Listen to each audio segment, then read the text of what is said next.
అభిషేక్ శర్మ గురించి ఏం చెప్పినా తక్కువే.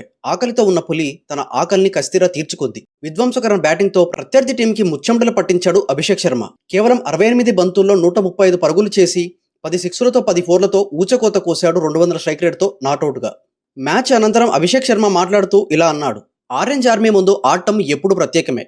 డెత్ ఓవర్స్లో వాళ్ళు బౌలింగ్ చేసిన విధానం చాలా బాగుంది. వాళ్ళు ప్లాన్ను సరిగా అమలు చేశారనిపించింది. నేను డెత్ బ్యాటింగ్ ఎక్కువ ప్రాక్టీస్ చేయలేదు, కానీ క్లాసెన్ ఆడిన విధానం మాకు ఆ టోటల్కు చేరడానికి చాలా హెల్ప్ అయింది. ఆయన నన్ను ఫేస్ మెయింటైన్ చేయమన్నాడు. నేను బౌండరీ కొట్టడానికి చాలా ట్రై చేశాను, ఎందుకంటే నేను డెత్ ఓవర్స్లో ఎక్కువగా ఆడను. అందుకే ఆయనకు స్ట్రైక్ ఇవ్వాలని అనుకున్నాను. ఎందుకంటే ఆ టైంలో క్లాసెన్ ఎంత డేంజరస్గా ఆడతాడో మనందరికీ తెలిసిందే. ఫ్రాంకీతో ప్లాన్ కూడా అదే. నేను 20 ఓవర్లు పూర్తిగా బ్యాటింగ్ చేయాలి. ఇదే నేను మొదటిసారి 20 ఓవర్లు పూర్తిగా బ్యాటింగ్ చేసిన మ్యాచ్ అనుకుంటా. పిచ్ అంత ఈజీగా లేదు, కానీ మీరు మంచి క్రికెట్ ఆడితేనే డిఫెండ్ చేయగలుగుతారు. డీసీ టీం వాళ్ళు కూడా చాలా బాగానే ఆడారు. నేను హాఫ్ సెంచరీ చేసినా సెంచరీ చేసినా నేను ఈ ఎల్ సెలబ్రేషన్ చాలా కాలంగా చేస్తున్నాను. ఇది స్టేడియంలో ఉన్న అభిమానులపై నాకున్న ప్రేమను చూపించడానికి మాత్రమే. టోర్నమెంట్ మొత్తం వాళ్ళు మాకు ఇచ్చే సపోర్ట్, హోటల్ దగ్గర కూడా వాళ్ళు చూపించే ప్రేమ చాలా ప్రత్యేకమైనది. నేను నా వైపు నుంచి టీంకి కాంట్రిబ్యూట్ చేయాలని అనుకుంటున్నాను. నా ఫ్యాన్స్కి నా ప్రేమ చూపించాలని ఉంది. నా తల్లిదండ్రులు కూడా ఇక్కడ ఉండడం నాకు చాలా స్పెషల్గా ఉంది.